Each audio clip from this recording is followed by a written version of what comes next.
नमः श्री यतिराजाय विवेकानंद सूरये सच्चित्स्वरूपाय स्वामी विवेकानंदाय. Good evening everyone to this monthly IISc talk. So the Vivekananda Study Circle at IISc has this tradition of organizing weekly, monthly talks for the benefit of the student and the academic community at the campus. So today we have Swami Vireshanandaji to give a talk. So I will just introduce him to the audience now. So Swami Vireshanandaji joined the Ramakrishna Order in 1992 at the Chennai Math, working at the publication department, and then moved on to the Math at Mysore and contributed to the Kannada Monthly journal Viveka Prabha, and eventually becoming its editor from 2008 to 2014. He was also engaged in the Jnanavahini rural outreach program, conducting workshops on Swami Vivekananda's teachings in over 400 villages, impacting more than 1 lakh individuals. He also became an Acharya, a teacher at the probationers training center at the headquarters at Ramakrishna Math and Mission. In 2008, he left for Australia, assuming the role of the assistant minister at the at the Sydney Vedanta Center. He returned to India in 2020, serving as the 37th editor of Prabuddha Bharata, the oldest spiritual journal in English, started in India by Swami Vivekananda in 1896. Presently, he is serving at Ramakrishna Math, Bengaluru. So the topic for today's event is the 3C's of Swami Vivekananda. And as we know that Swami Vivekananda himself had those 3C's: confidence, character, and concentration in abundance. And having these three things in himself, his personality was such that he would also make sure that those three qualities would also seep into people who engaged with him. So we are going to listen about how to develop these three C's from Swamiji today, and inculcate practices which would help us in living those ideals for the rest of our lives. So I now request Swamiji to take over and enlighten us with his message. Namah Shri Yatirajaya Vivekananda Suraye Sachit Sukha Swarupaya Swamine Tapaharini. I am very glad to learn Vivekananda Study Circle in this August premises of Indian Institute of Science is conducting very good programs and the speeches by eminent personalities for the last 15 years. 15 years is a very long period. Many study circle like this have been started and are going to start in the colleges like this, but unfortunately they get discontinued afterwards. But we have kept a momentum and we have kept the spirit of Sri Ramakrishna, Sri Sharada Devi and Swami Vivekananda alive for the last 15 years. Please accept my hearty congratulations for the same. The last 15 years of continuous learning and getting inspired by the lives and teachings of the Holy Trio. And I have no doubt the eminent personalities who have come here also have taught you about the rudiments of Vedanta. So Ramakrishna Vivekananda Vedanta. This is Bhagavadgita. This is the goal of the Ramakrishna Mission monks, as we have already known. Perhaps some of you are regularly visiting Ramakrishna Math, Bengaluru. If not, please visit. Make it a point to visit at least twice or thrice a month, so that you will get the benefit of spiritual ambience in the Ramakrishna Math Bengaluru. Ramakrishna Math Bengaluru have got a special place in the Ramakrishna Order. You know, Swami Ramakrishna came to this south. He came to Madras in 1897. Immediately after returning from West, Swami Vivekananda told the Madras devotee that I would send a person who is more orthodox than the most orthodox of you, and he is very austere man. I will send you. You have heard what I have spoken about spirituality. I will send you a person who embodies that spirituality. That is Swami Ramakrishna. We are very fortunate. The same Ramakrishna, after having established Madras Math in 1897, came here to Bangalore and started the Ramakrishna Math Bangalore here also.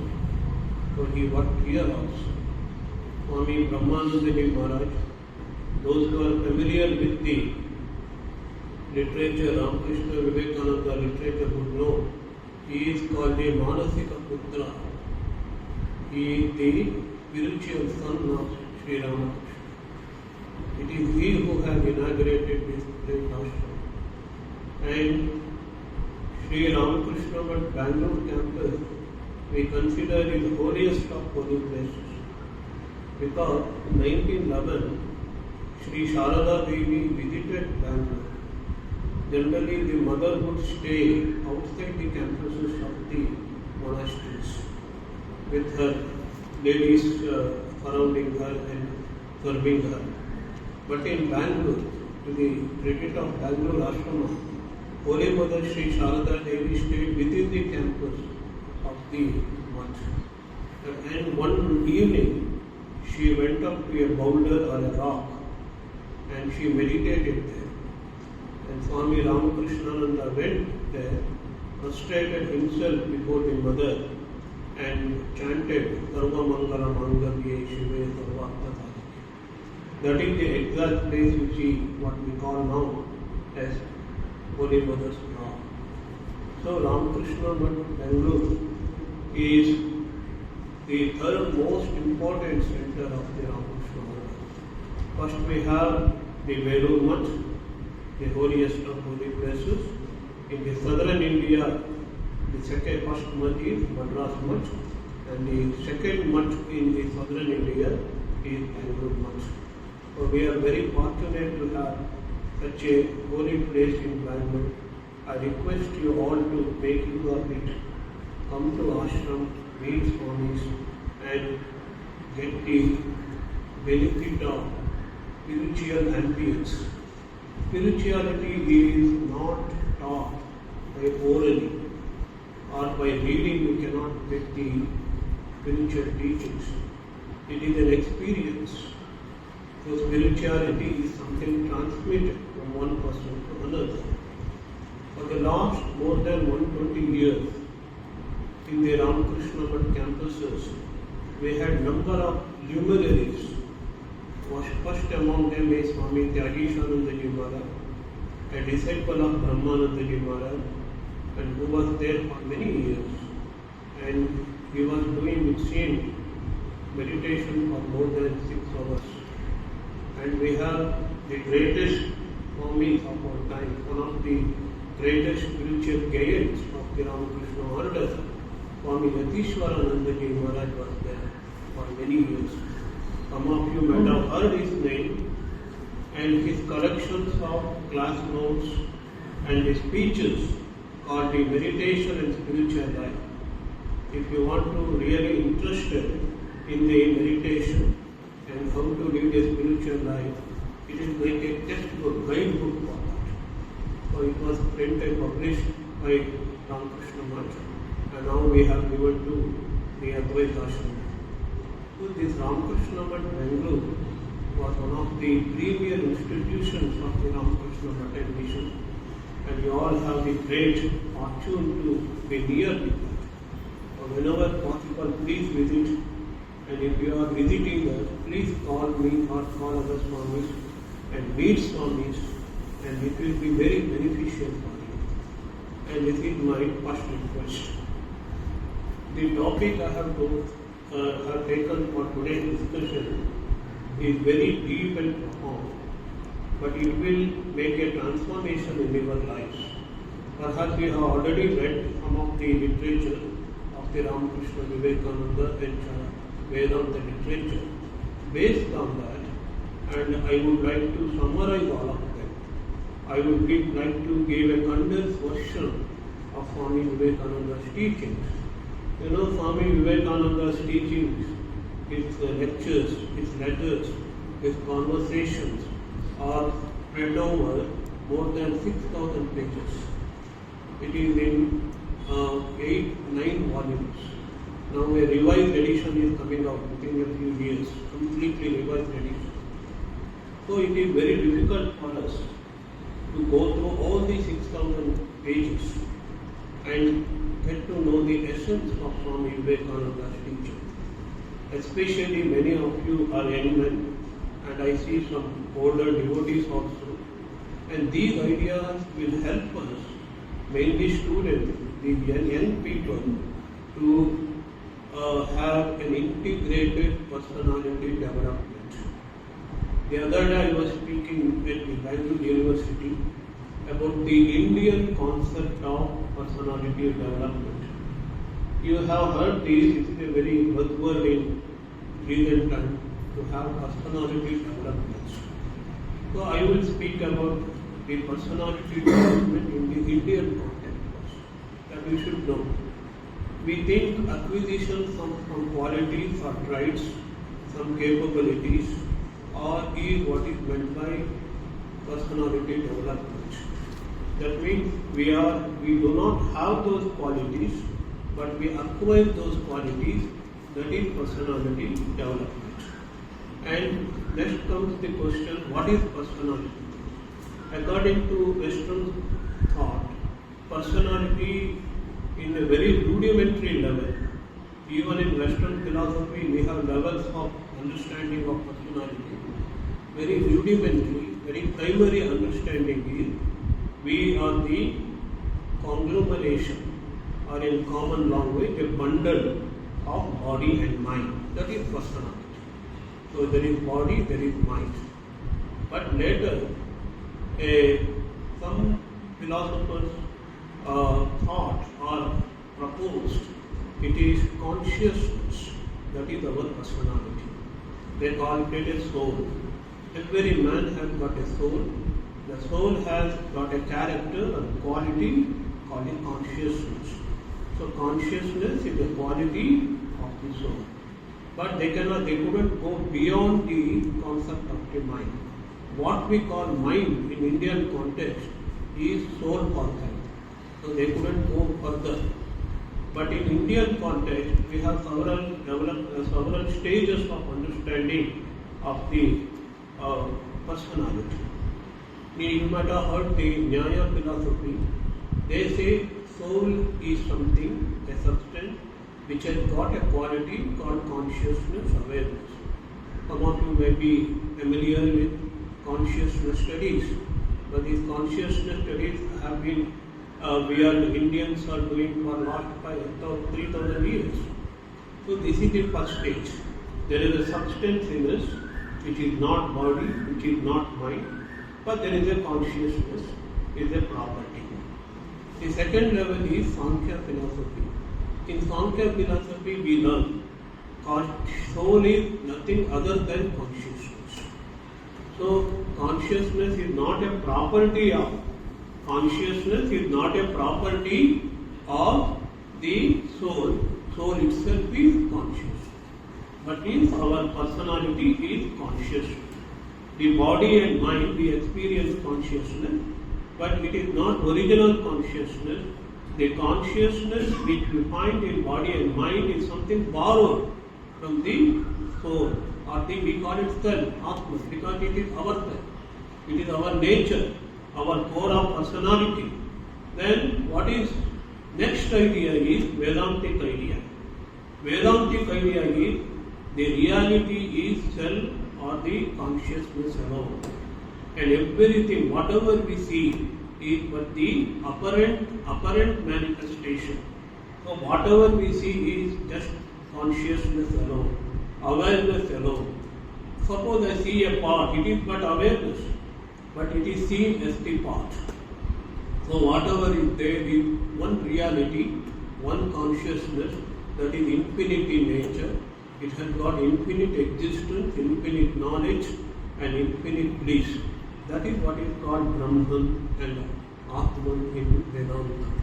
The same Brahman and Atman is given name and fame, and we have different gods and goddesses of the Indian mythology. This is in essence what is personality in Indian context.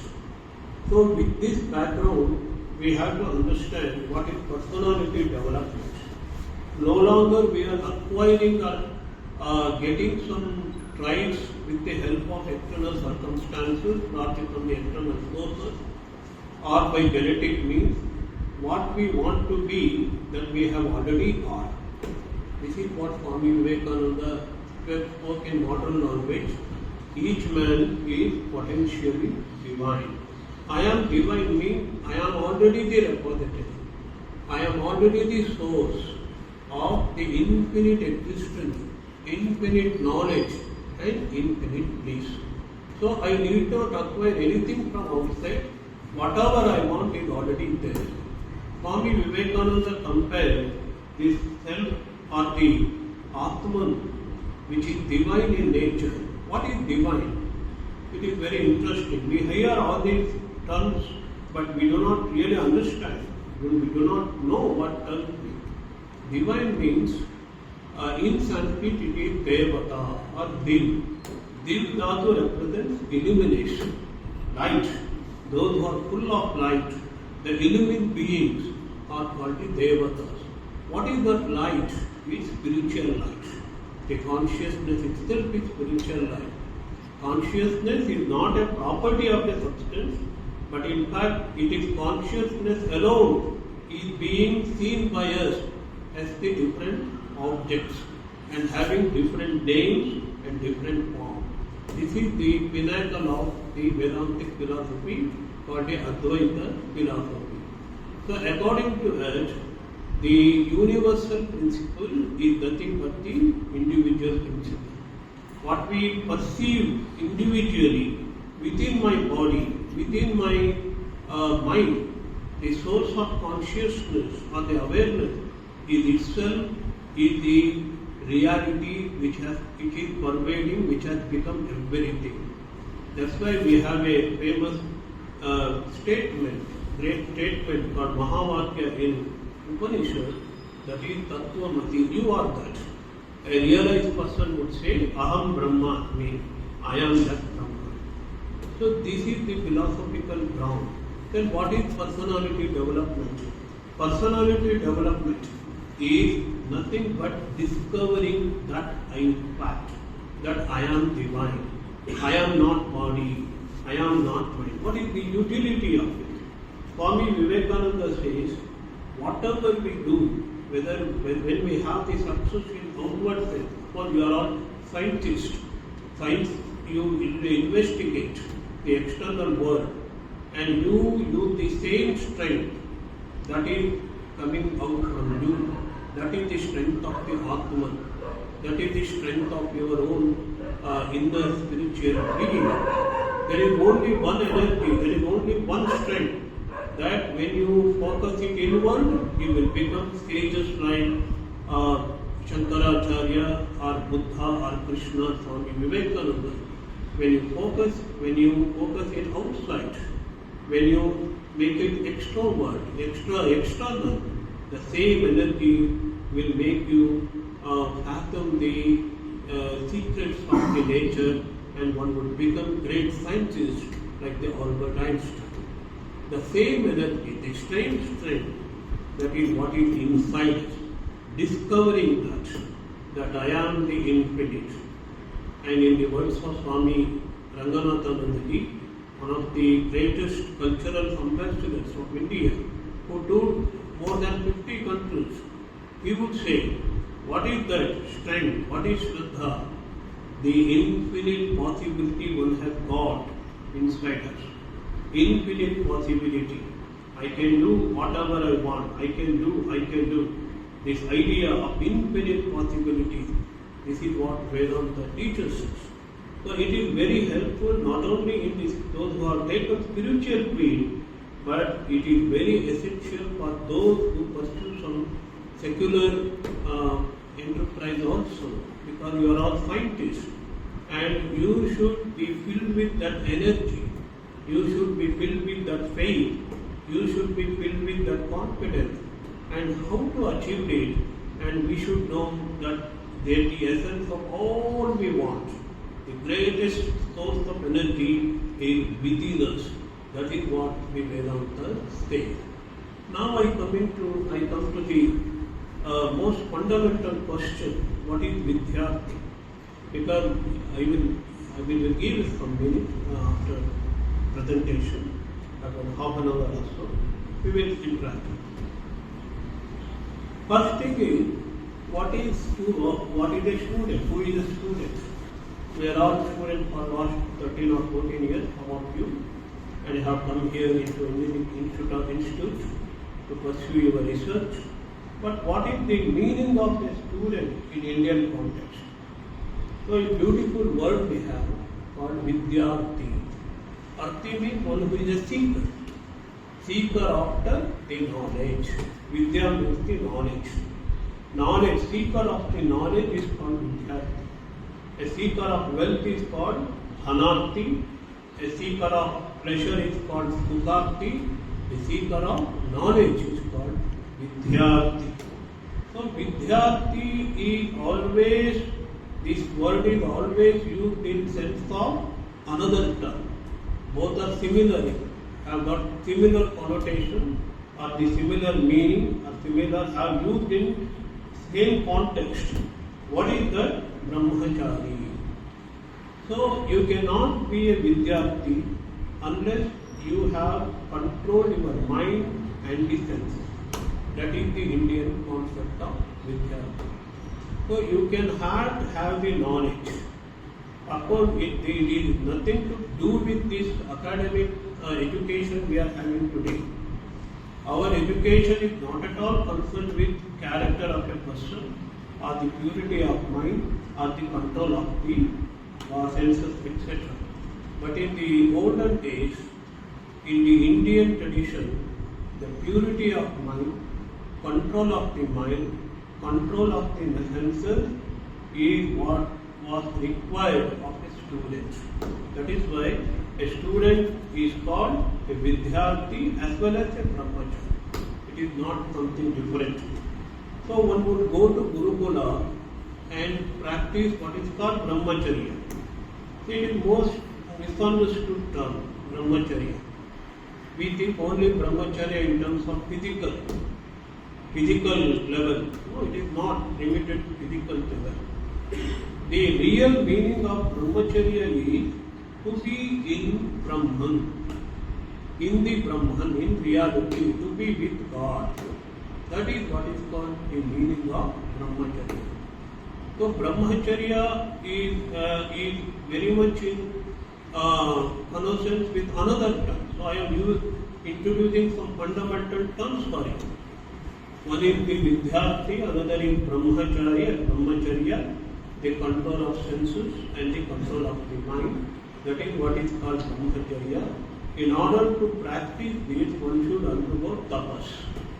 That means austerity is very much important.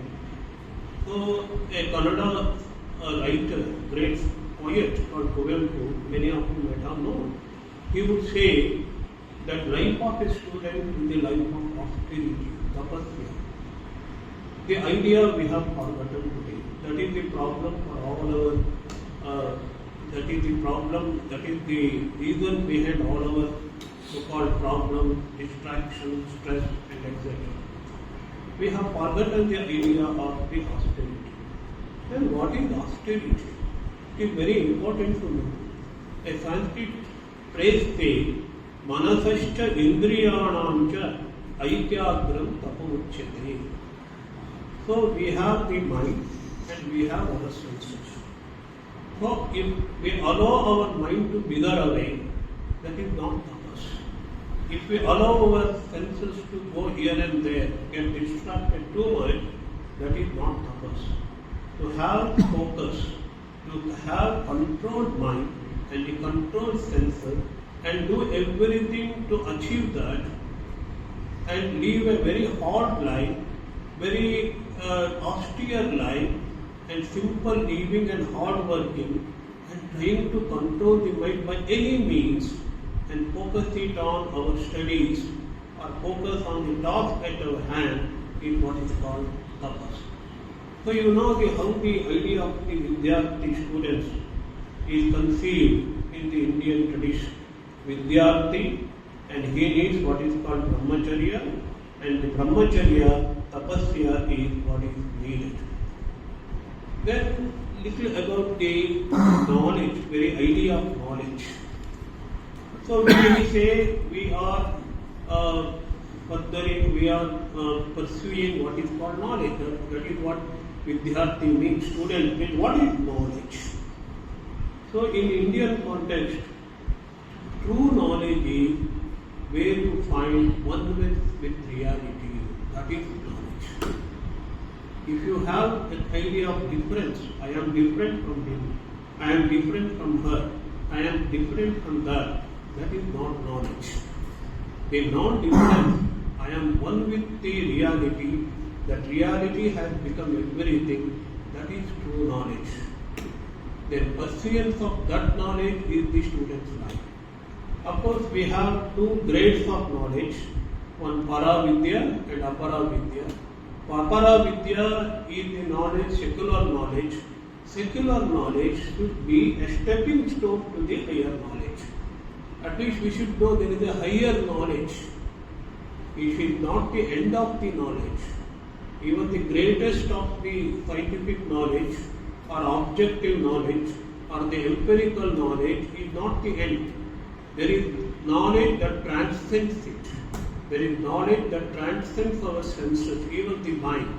And that is not a knowledge per se, as we use in empirical sense. That knowledge is experience. Suppose I know Brahman, I know God means, you are not knowing God or Brahman through your mind. You transcend even your mind and you have that subjective experience of infinite bliss, infinite knowledge and infinite existence. The pure experience, the pure awareness is the higher knowledge. That is what is called Sakshatkara or the realization. And whatever knowledge we study, academic knowledge, even the knowledge of the Upanishads, academic knowledge is like Aparavidya. It has got its own limitation. And at along the secular knowledge we are studying, that kind of knowledge is considered to be very sacred in Indian context. So Bhagavadgita has got two phrases, wonderful phrases, and it will inspire you to pursue your knowledge. So Indian tradition doesn't condemn the scientific knowledge, but Indian tradition, Upanishads say there is a higher knowledge than this, and your so-called scientific knowledge will make you to go transcend that. The transcendental knowledge, that suprasensual knowledge. So we have to aim for that. That should be the real goal.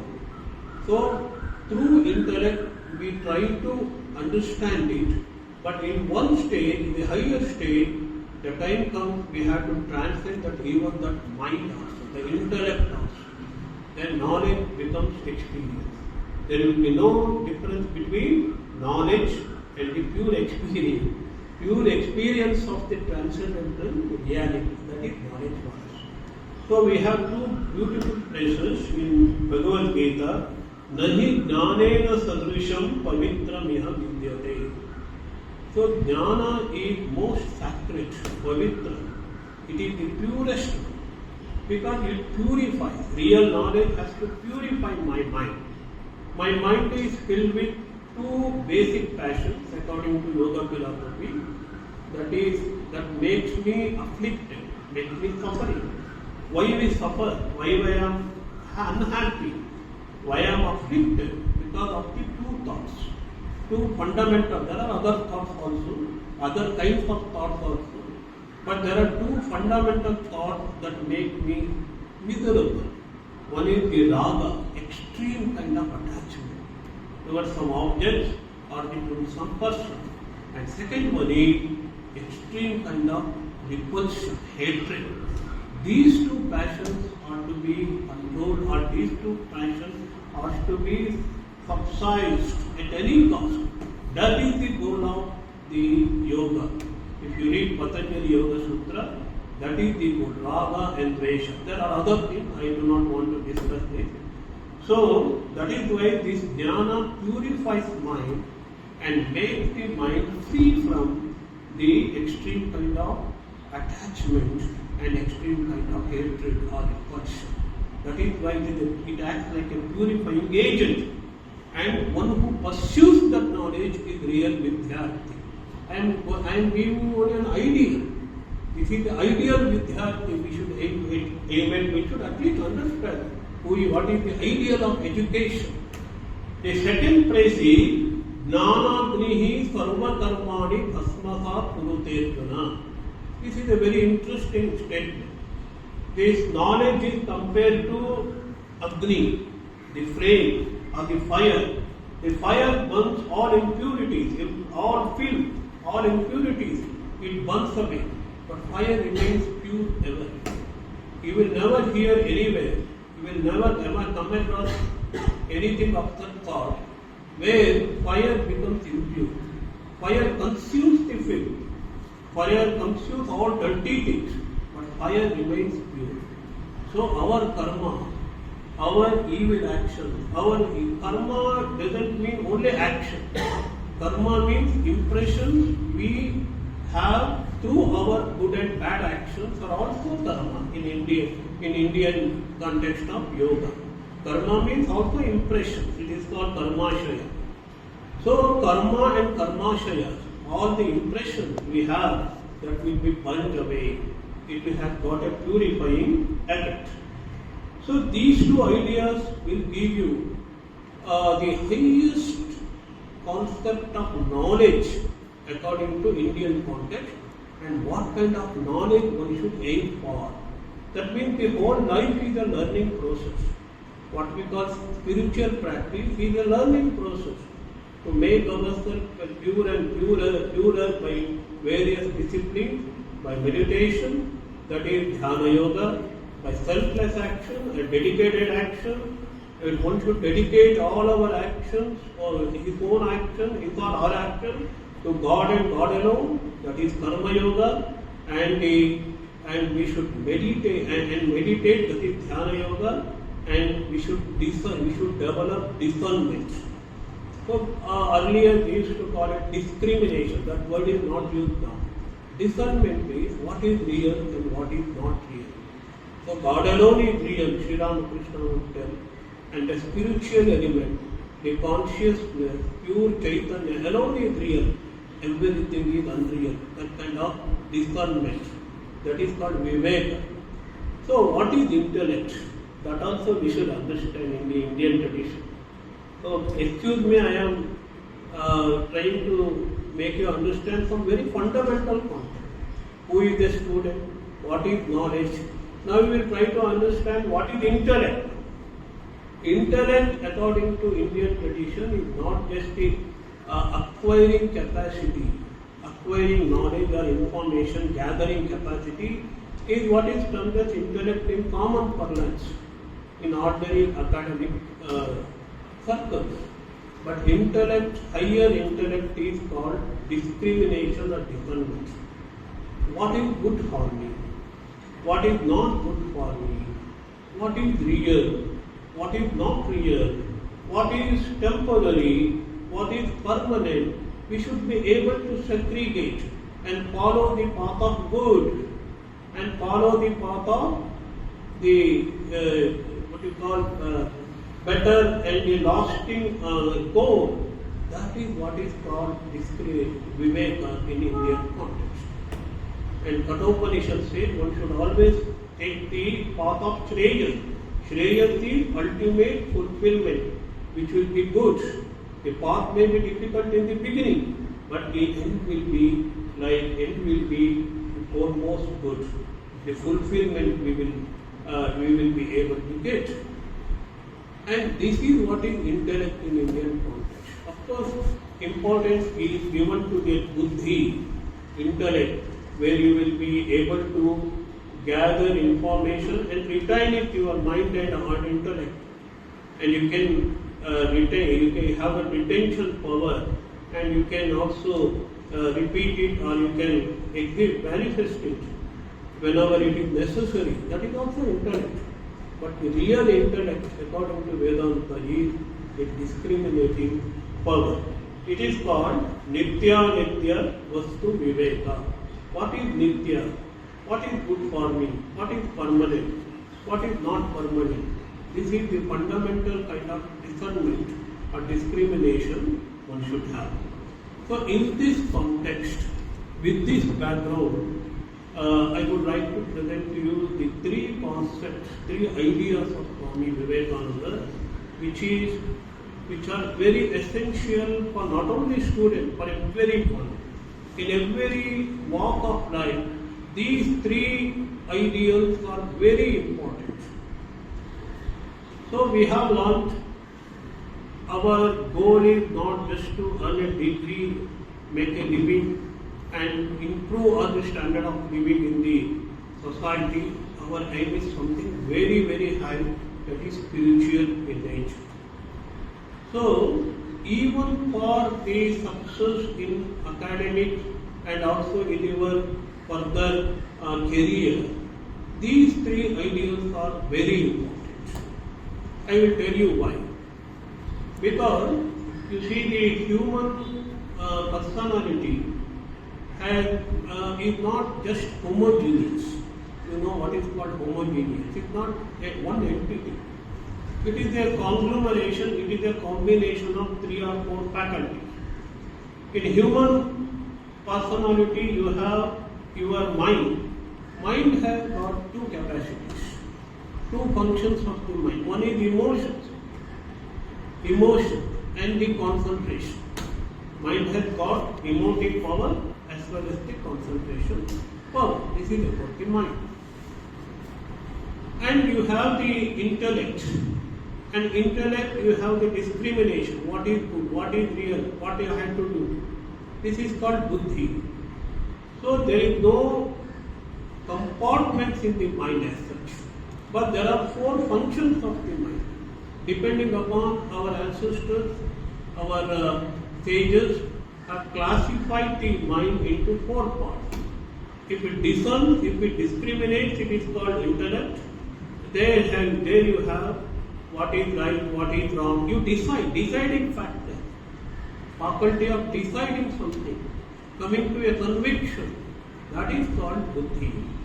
And mind has got, I already told you, emotions as well as the concentration, ekagrata, and also the samvedana or the bhavana aspect of it. Then you have the working capacity. Everyone has got the faculty of doing some work, and that is also a great faculty. So we have 4 faculties. 2 faculties in the mind itself. One belongs to the body, whole body, working capacity, and also intellect. And we have 4 yogas catering to 4 faculties. The idea is the energy of these 4 faculties have to be oriented. They should not be allowed to decimate, getting wasted away. They should be oriented in a proper channel, in the higher channel, so as to reach the reality itself, commonly known as God. So if you use your intellect, if you discern, and that is called Jnanavahini. If you use your emotions and you channelize that emotion into a higher channel, orient in a higher channel to reach the goal, reach the God, that is called Bhakti Yoga. And if you can develop concentration of mind, it's not the ordinary concentration of the mind I am speaking. It is the concentration of mind we find in the depth of the meditation. Here are two types of concentration. One type of concentration means if you are studying physics, you think of so many things that is about the physics or that particular subject. You are not thinking or you are not focusing on one object or one form. That is a little primary kind of concentration that we are used to it. Suppose I think of a person, I am not focusing on only form of that person or the name of that person. I think so many things about that person. It is a normal kind of concentration. But the higher kind of concentration that is practiced in meditation, if you are not even thinking about the aspects of that person or an object, you have only that object or the name, and you will get merged into that. You will identify completely with that object, and you are not aware of anything other than that object. That is the goal of the meditation, that is the higher concentration one tries to practice in this type of meditation. This is what is done in the yoga or the dhyana yoga, it is also called Raja Yoga. So we have 4 yoga, and working capacity we have transformation of the work. So we work for the selfish ends. That's why we suffer. We have too much desires in us. We want to fulfill them, and our whole attention is not on the work at hand, but what we try to get, what is the result of the work. Our works are result oriented, not work oriented. That is the problem. To make it work oriented, focus on the work, don't worry about the result. And if you are a believer of God, dedicate your actions to the God. Even agency, I am a doer, that you dedicate to God, surrender to God.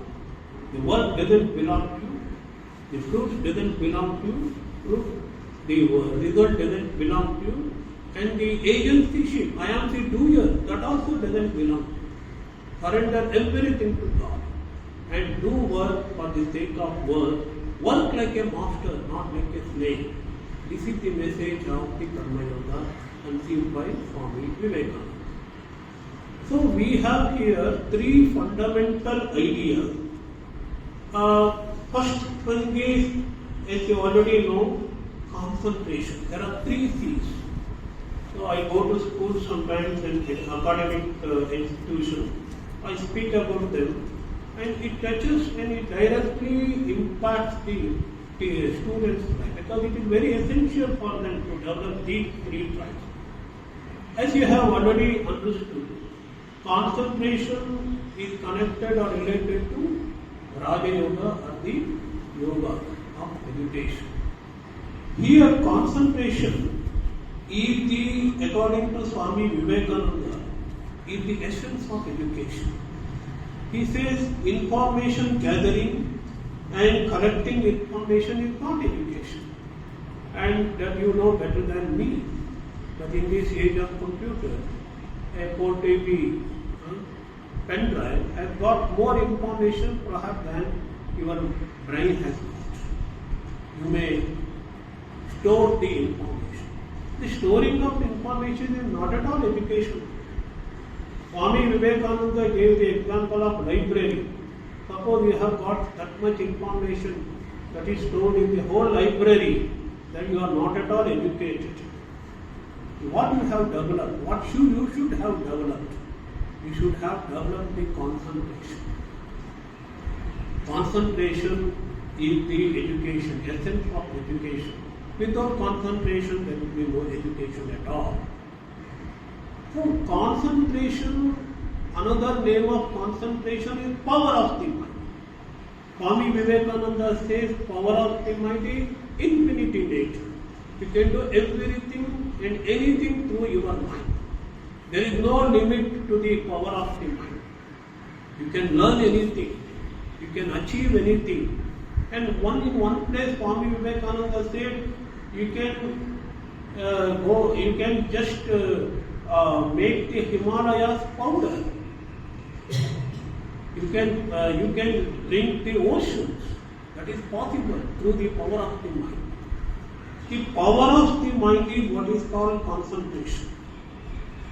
So the more the concentration, more the quality of education. So another idea is concentrated mind and the pure mind. I have already spoken about the pure mind. Pure mind is that which is bereft of these passions like lust, anger, hatred, extreme attachment. We have 6 passions of the propensities of that time. Kama, Krodha, Lobha, Moha, Mada, Matsarya, etc. So our duty, fundamental duty in our spiritual discipline, if you want to make ourselves spiritual, is to purify the mind. It is called Sattva Shuddhi in Sanskrit. It is in Bhagavadgita also. So the scheme of spiritual life is very simple. We have to do unselfish work with devotion, Bhakti Yoga and Karma Yoga, and then we will develop a purified mind. And purified mind can concentrate, it can be one point. A only purified mind. You can argue, even impure mind can concentrate. A Hitler's mind was very focused. A dictator's mind will be very focused. Evil mind can do a lot of things, evil actions. But that is not considered to be a proper kind of concentration. Because the power of the mind is so powerful and full of energy, it would be disastrous if you don't have the pure mind. Only the pure mind can have the real kind of concentration we need. If you don't have the pure mind, if you use your concentration to some other purpose, evil purpose, or if your mind gets swayed away by improper thoughts or evil thoughts, the life will become disastrous. That's why our tradition, Swami Vivekananda, emphasizes the pure mind. And the pure mind is the concentration of the mind. So, what is concentration? Swami Vivekananda says, flowing of the mind at a particular instant on a particular task at hand, forgetting everything else. That is real concentration. And also he says, if you can do your work, suppose an unconcentrated mind which is not concentrated, can do your work within half an hour or so, a concentrated mind can do within 5 minutes. The more work in lesser time, that is the power of concentration. So what is the means of concentration? How to develop concentration? So Indian tradition says, yoga can be achieved by abhyasa and vairagya, the practice. So practice of meditation. So everyone should meditate. At least 5 minutes, 10 minutes, morning and evening. It is very essential for us to observe our own mind. It's a very, very interesting experience. You are all scientists, you are all objectively, you study the outside world, phenomenon that happens in outside world. That means your mind is the observer, the external world is the observed. But here, mind itself is observing the mind. Swami Vivekananda says in one place in Raja Yoga, I think, you just sit down and observe your own mind. A part of your mind becomes observer and the rest of the mind becomes observed. Mind itself will become the observer of the observed, that is your mind. And mind is very restless. In normal circumstances, your mind may be a little bit calm. But when you try to observe the mind becomes agitated. You just observe. You are not mind. I am not mind. I don't identify with mind. I just observe the mind. That's what you do fundamentally in meditation. You observe the mind, what is happening in the mind.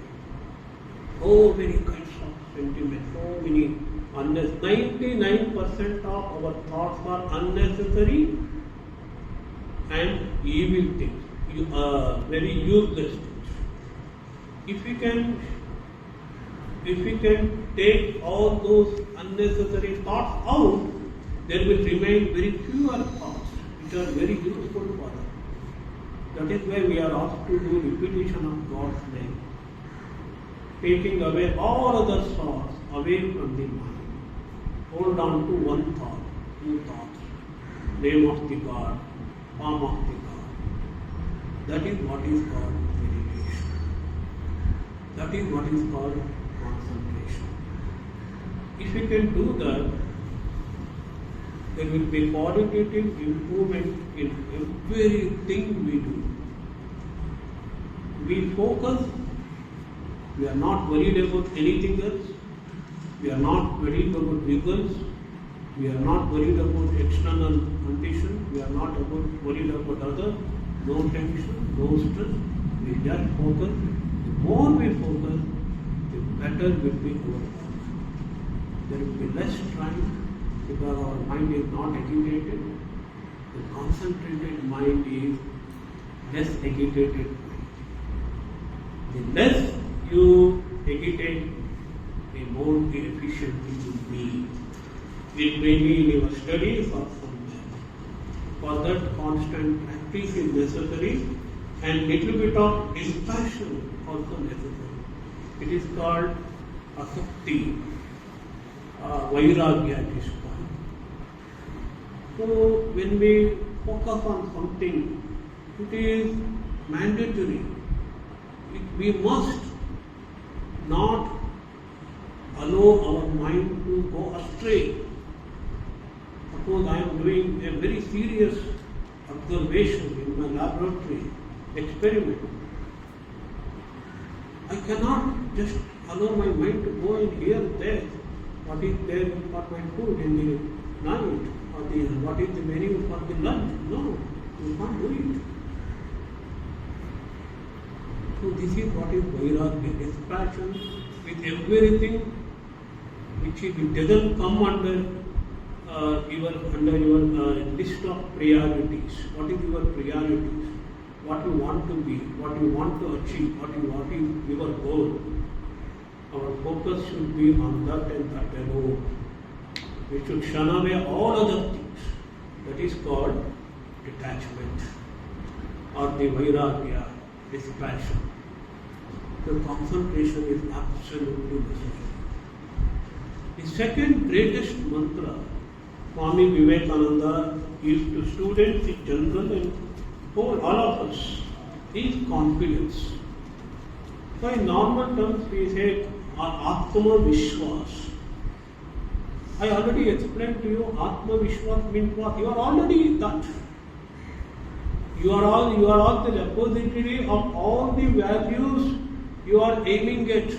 You are trying to get from outside world. You want success from the external world. You will be more successful if you can discover the fountain of your infinite existence, knowledge and bliss within inside.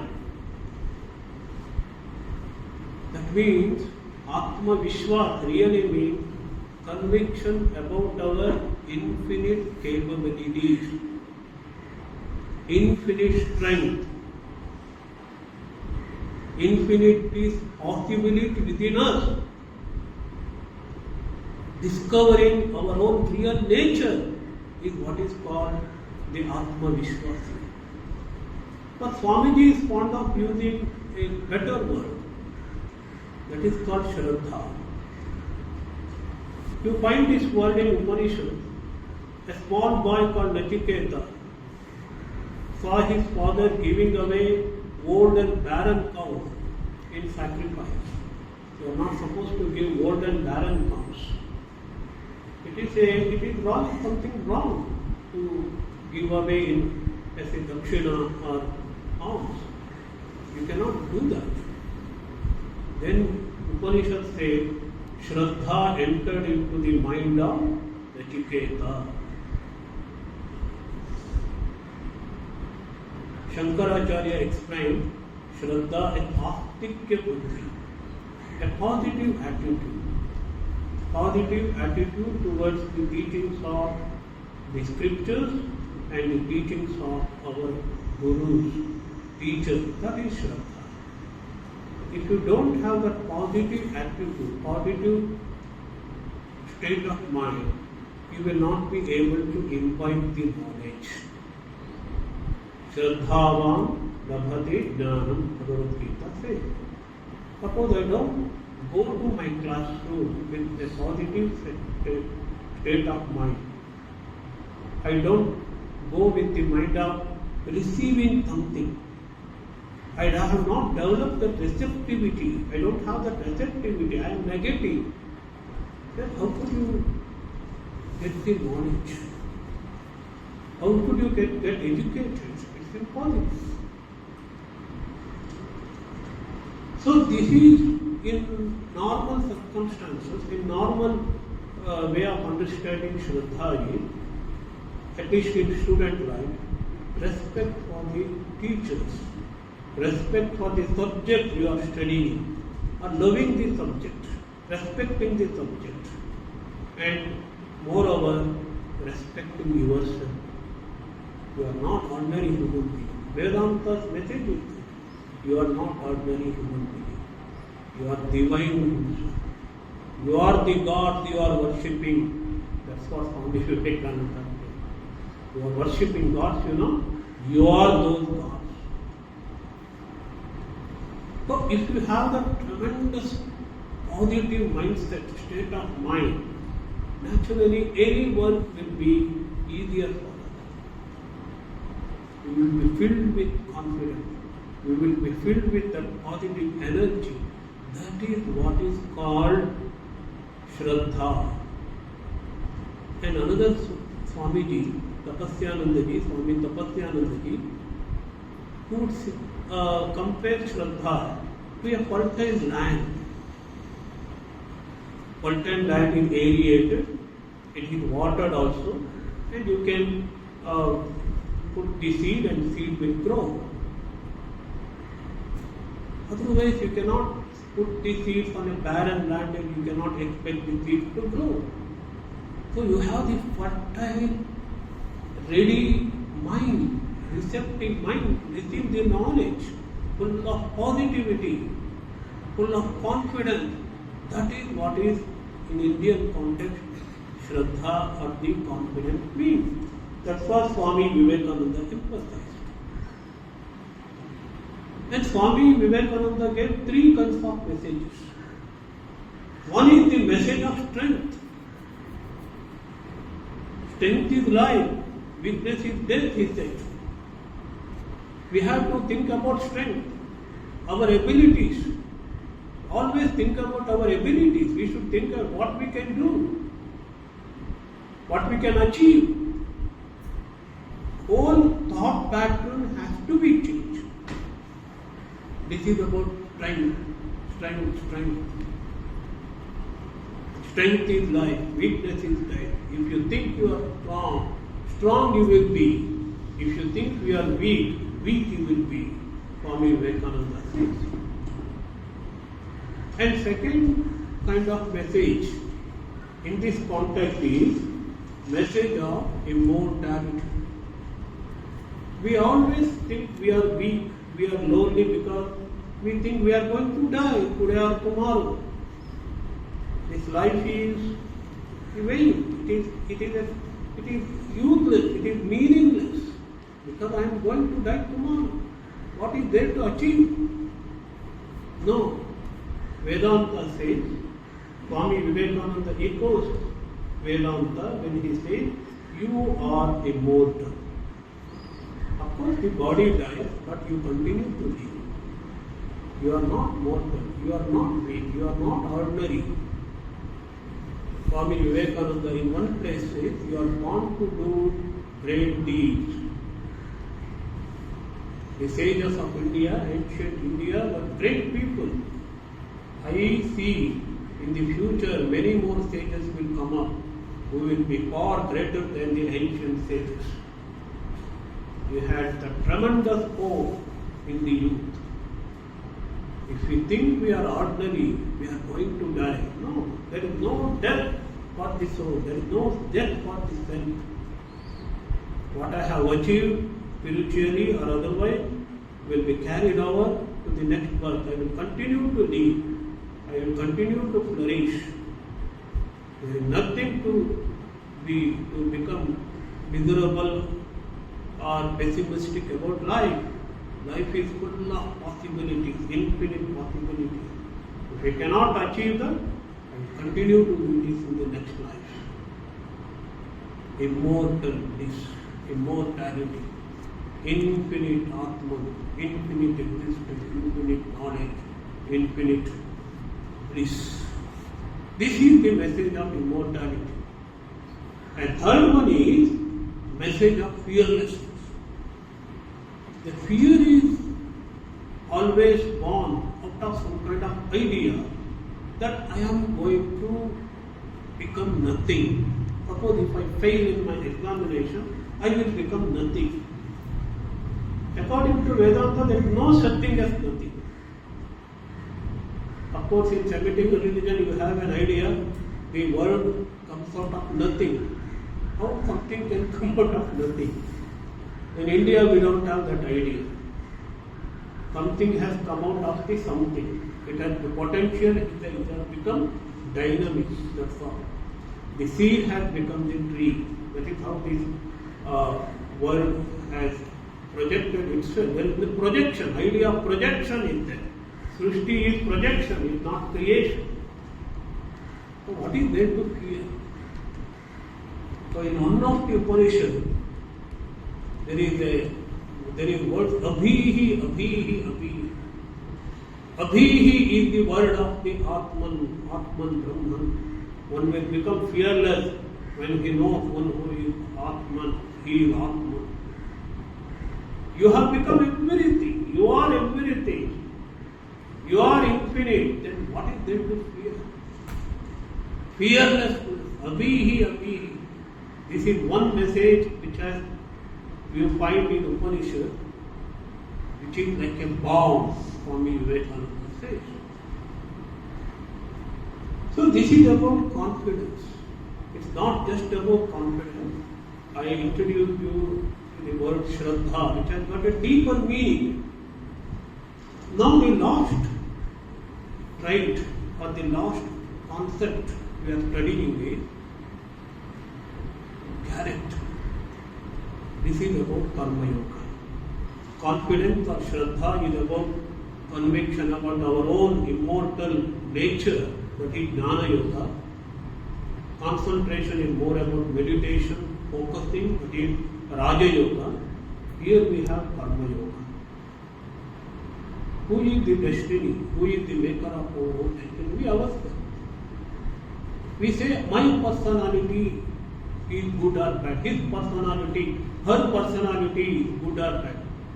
And who is the creator of that personality? Ourselves. How is that personality is created? Swami Vivekananda gives hints. Each thought is important. We don't give importance to our thoughts at all.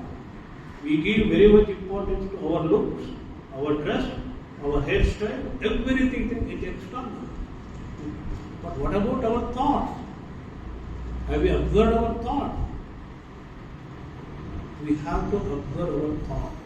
And Swami Vivekananda says, beware of your thoughts. Because these thoughts, Swami Vivekananda says, accumulate themselves, they remain in the psyche of a person to become impressions. They are called samskara. Every good thought will lead you good samskara. Every good action will lead you They leave you a good impression. A very good thought will leave you good impression. The accumulation of these impressions will form a character. That means character is the combination of the both good and the bad impressions. Oh. If good impressions are more in number, you are called good man, you have good personality. If the bad impressions are more in number, it is called bad person, evil personality. It is this personality or these impressions that will be manifested outwardly as your behavior. How is your behavior? Bad. That means you have got a bad personality. The personality is nothing but the bundle of impression. And who created this impression? I only created this impression. Input is equal to output in computer language. So in our tradition there is a word called ahara. Ahara means we use the ahara word just for food. But whatever we take in from the external world, it is called ahara according to Shankaracharya. So we take good things in, that is ahara, through our eyes, through our ears. Every impression we make, this is very important for us, but it will determine the nature of our personality. And the personality determines our behavior, external behavior. This is what is called character. So our education should be character building education. As Swami Vivekananda says. So these are some of the ideas I wanted to present before you. I could have taken more time, more than 10 minutes more I think. So if you have any questions or if you want to add anything to this, what I have already told you, it's time for interaction. Welcome.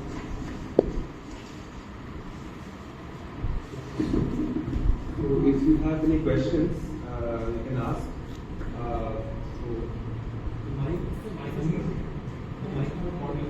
You can give.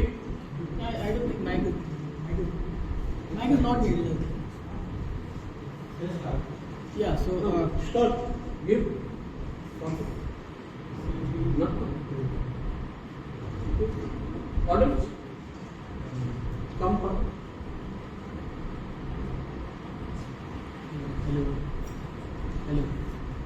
Hello. Yeah, so I was noting what you were saying because I had many questions. So you started with 3 definitions of personality in the beginning of the talk from the Indian context. And there you talked about the soul and the consciousness, and then how the second philosophy is that the consciousness is itself the soul, and the third is that I am infinite knowledge, infinite being, infinite universe. So, and then you encouraged all of us to investigate as we do investigate in science. I have this question that whatever we investigate in science, we talk about falsifiable facts. An experiment should be falsifiable.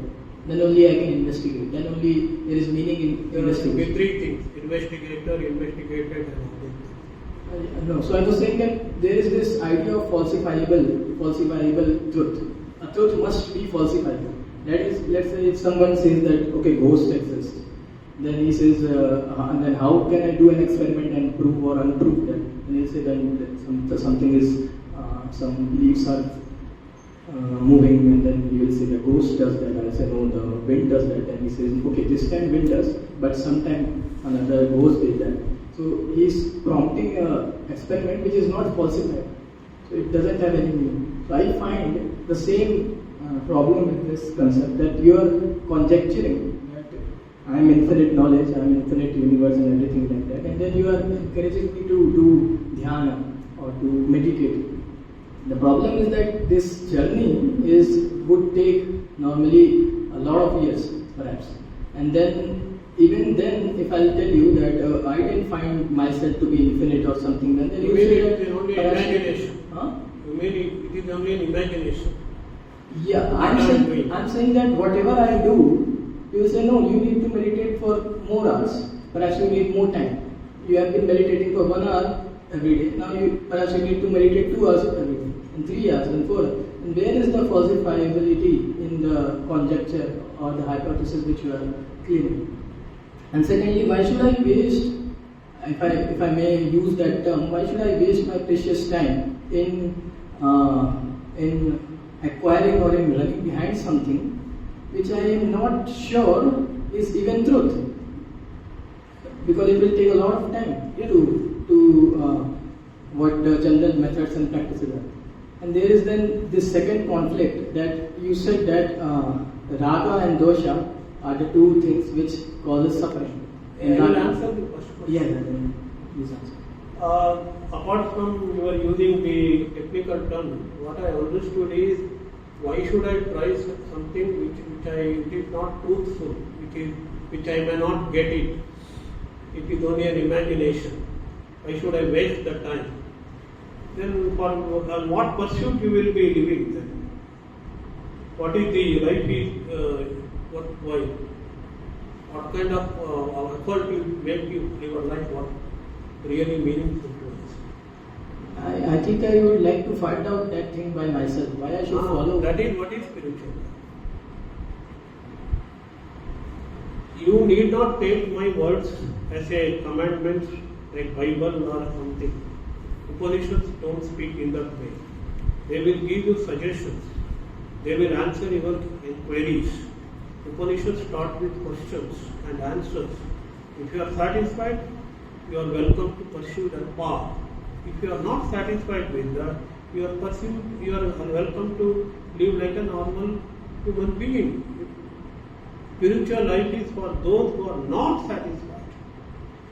I am not satisfied with my present state of living because I am confused, I am in distress, I am not happy with my present condition. Then I seek a new avenue, new opening for my life. That is what is spiritual life is. But what I was saying, I am not. Nobody is forcing you anything upon you. Especially in the case of Sanatana, the Vedic religion or Upanishadic religion. This religion is about enquiry. You inquire. If you are satisfied, you pursue that path. Otherwise, you are welcome to leave it. No, but I was saying that I am not saying what my question was. It doesn't say that I am satisfied with the normal life or whatever you might say normal. I might do my inquiry, but why should I follow it? Vedanta will allow you to pursue any path of your heart, whatever your path you pursue. Upanishads will give some suggestions to you. That's all. But you see, there is a conflict there. You said that raga and dvesha are the two main causes of suffering. Yeah. Then raga means extreme attraction. Yeah. And then what you are citing Upanishads and Swami Vivekananda, and in all those sightings you are glorifying the higher purpose of ultimate satisfaction, ultimate liberation. You are creating raga within me to follow that ultimate goal. Yeah. So it's not selfish. It's all about your choice. I am giving you an idea of my understanding of the ultimate. Some other speakers may give his or her idea of the ultimate and how to make the life meaningful. Okay, if you want to pursue that, what you have to get rid of is your suffering. So every philosophy, whether it is Western philosophy or Eastern philosophy, aims at removal of suffering. Raga and Dvesha I need not teach you. It is already there. What we are aiming at is removing intensity of Raga and Dvesha to make our mind more pure and retentive to the higher ideas. You can absorb and you can imbibe those higher ideas to make the life more meaningful. That's all. You see, There is no force. I understand there is no force. forth, but I'm saying that you see the conflict within itself. It has its own conflict. At one hand, it's saying don't be attracted to anything, and on the second hand, it's creating attraction by glorifying something. Yeah. And that thing is also an attraction. falsifiable. Yeah, I understood. But the attraction towards the worldly things will only create the conflict and misery. Attraction towards the higher goal, we call it as God, doesn't create any conflict within you. God represents universal. God represents everything. God represents omnipresent, omniscient entity. There will be no conflict and there will be no misery when you get attracted towards the highest idea. So what you are talking about attraction to an idea. It may not be truth. And I think that perhaps then if I'm attracted to how you will know it is not truth? Because it's not falsifiable. It is possible. I'm saying if you ask Sri Ramakrishna, he will say, God is, I have realized God. If you ask Ramana Maharshi, if you say, I have realized God, how you can say it is not possible? I'm not saying it's possible or not, I'm saying it's not falsifiable. You understand the meaning of falsifiable? Yeah, that's okay. The technical term I didn't understand. You are talking about all problems. The purpose of science is to make falsifiable predictions. Quantifiable, yeah. Falsifiable predictions. So it means we have hypothesis. Hypothesis, if it's not holding the reality, we get falsified. So that's the idea of falsification. I say, so this is good. But what I do is that no, I put the fire, it's not burning. You are trying to falsify it. Then, so I say it's steel. Right? We try to melt it. No, it's not melting. Like it is some other material. So the falsification is that. No, actually falsifiable doesn't mean that thing what you are saying. It's not means negating something. It means that you create an experiment which in principle can be... It is experimentable. It is experimentable. So you want some steps. Following those steps, you will reach a goal. Correct? If you are not able to reach a goal, that is what you call falsifiable. Right? So the scriptures have given set of rules.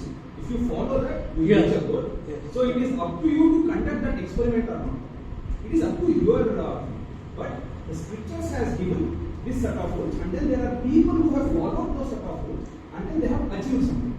So now that is the one thing. It's like you can ask, how can you prove string theory? As of now, we don't have any what do you call proof for string theory, but we hear the people that have written the paper, and then we believe in them, and then we follow the same procedure. Yes. Similar. So we don't believe in string theory. A majority of scientists don't say that it's a true theory of everything. Whatever other theory is that is also, you have the following steps. You follow those steps, you reach the goal, and there are people who have followed the exactly same step, reach the goal. So you cannot say that it is falsified. So we need to Okay, there is a second program that is going to happen at 7:30. So we will take up other questions and we will talk to Maharaj question. Next. Yes. Yes. Yes. Continue. My question is, I can speak with the mic. My question is, you mentioned that the highest level of knowledge that we can attain is beyond this material world. But when we are conducting some experiment, when we are observing the world, actually the perception is happening through our mind. So when we want to transcend that, we have to feel that. So how is that feeling? Yes. Because feeling should come to mind. It's very interesting. According to Vedanta, knowledge is experience itself. Experience is subjective experience. Subjective, therefore, experience of yourself. Myself. I am experiencing myself. When I am experiencing myself, mind is not required. When I want to experience something other than me, mind and the senses are required.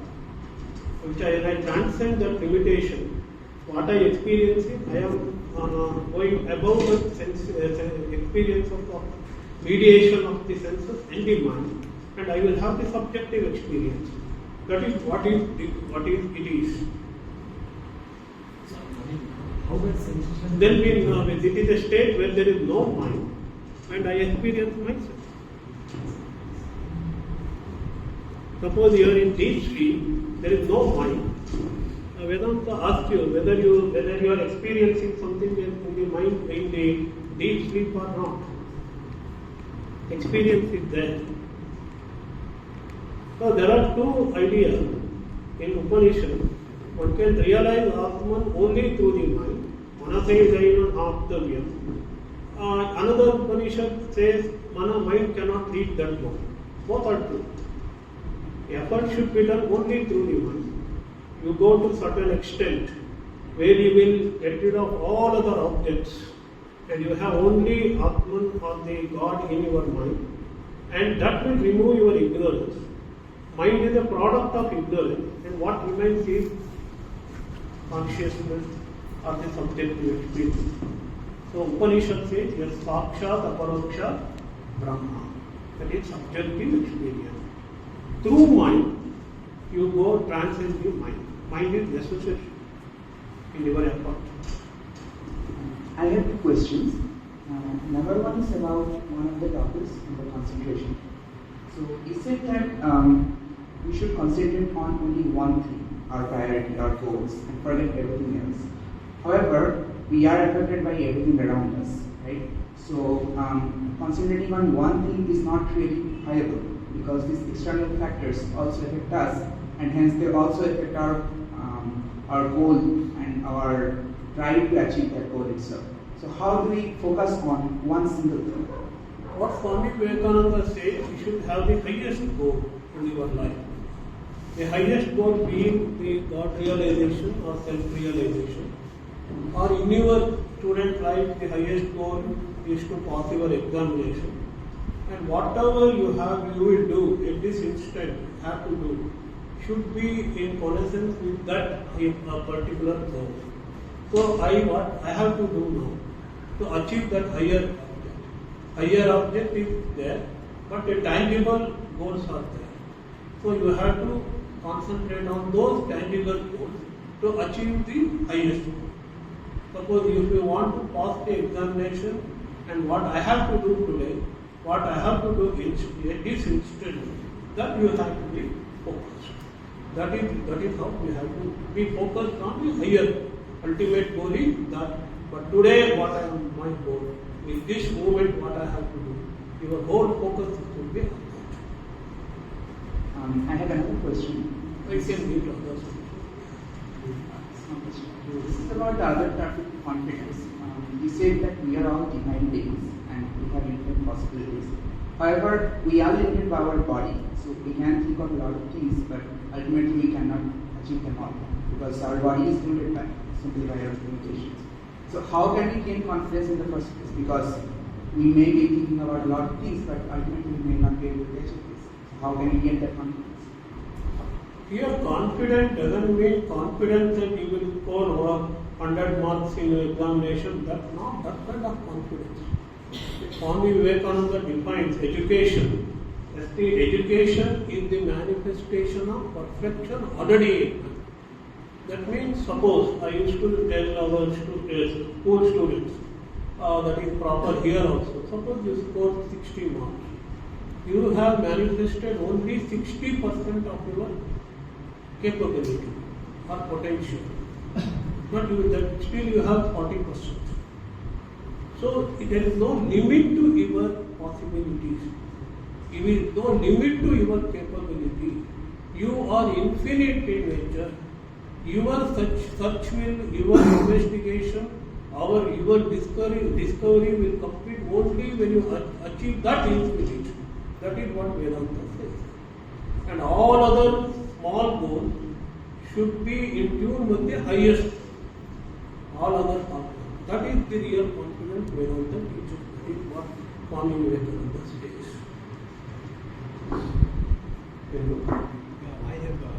I have few doubts. So one is about intellect and spirituality.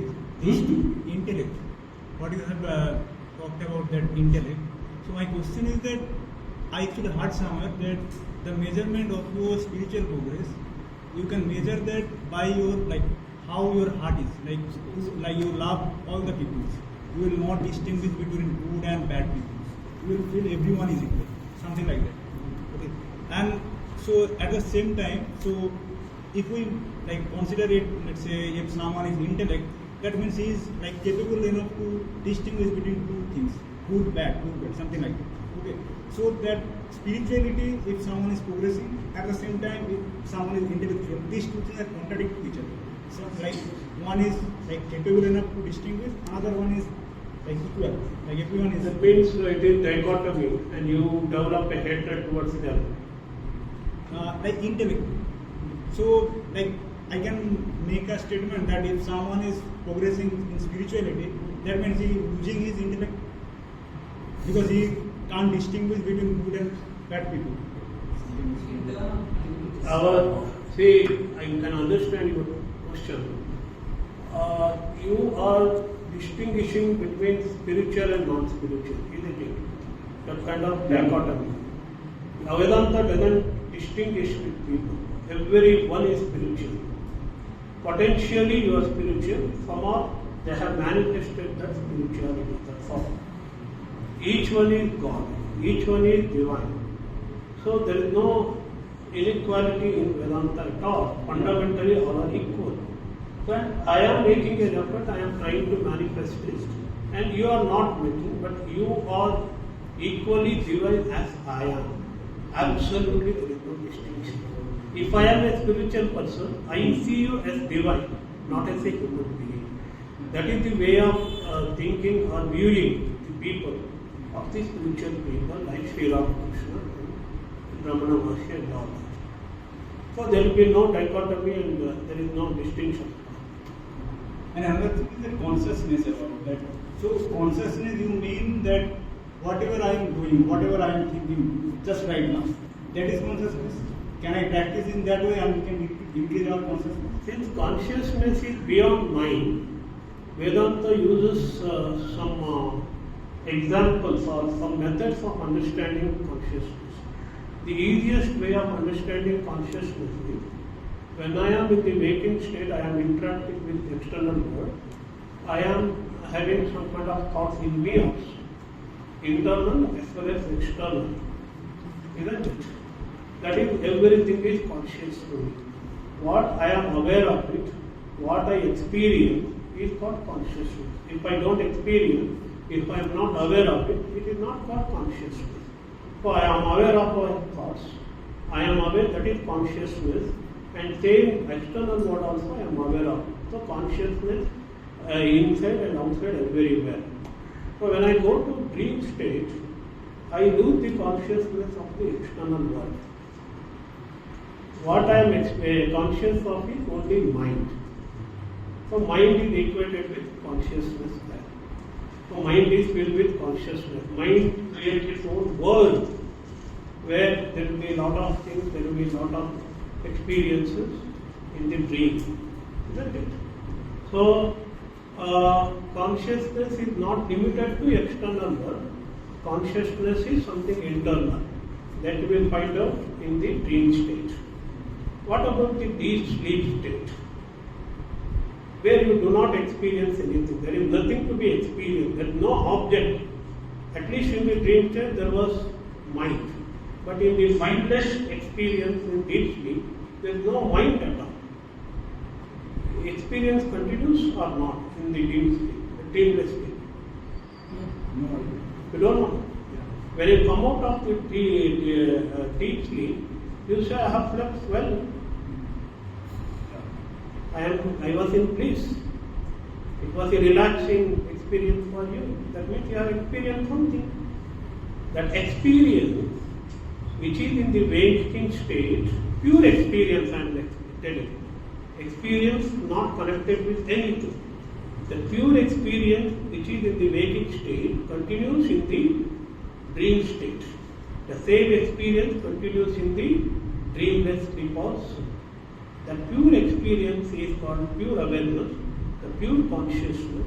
That is what Vedanta says as the reality. In fact, the pure experience is what is happening in the waking state also. But you think, I am experiencing that, I am experiencing this. Experiencing that and this are only limitations to the pure experience. What you are undergoing is pure experience. Same thing is the dream state. You may be seeing elephant, you may be seeing horses, but it is experience. Same kind of experience. But without any objects, you experience only the experience. Without your knowledge, you are not aware, you are experiencing. That is dreamless, dream for you. Suppose you transcend all these three states and you experience the pure experience without any objective, related to any object. You are fully aware of your experience. That is called Samadhi or Turiya state. That is the goal of Vedanta. That means whatever you are experiencing, you are not aware of it, you try to identify the pure experience. That is what is consciousness. That means what you are seeing is only conscious. What you are hearing is only conscious. What you are hearing, what you are experiencing in your mind, that also conscious. Everything is conscious. You remove that consciousness, what you can experience? Nothing. I am experiencing a pot may not be there, may be there. I do not know. Vedanta says they need not be. But your experience, that experience doesn't, what matters? That experience is equal to awareness, that is consciousness, that is what? Reality, according to Vedanta. This is the last question for the day. If you want to have any more questions, you can take after the event. We are running short of time actually.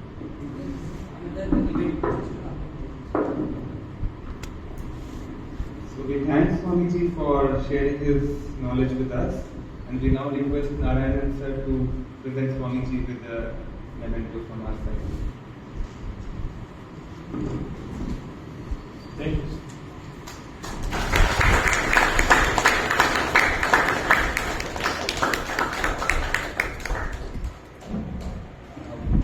One announcement, Vivekananda Study Circle organizes weekly classes on every Monday, right? Yeah. So anybody who's interested can contact Sangeet, and there is a mailing list as well where you get updates about the classes and every other thing. And we will be sharing more updates about future events through mail very soon. We also thank Swamiji today for coming here and enlightening us with his knowledge and giving this lecture. We hope to have more such events with him and other eminent speakers in the future. Jai Sri Ramakrishna.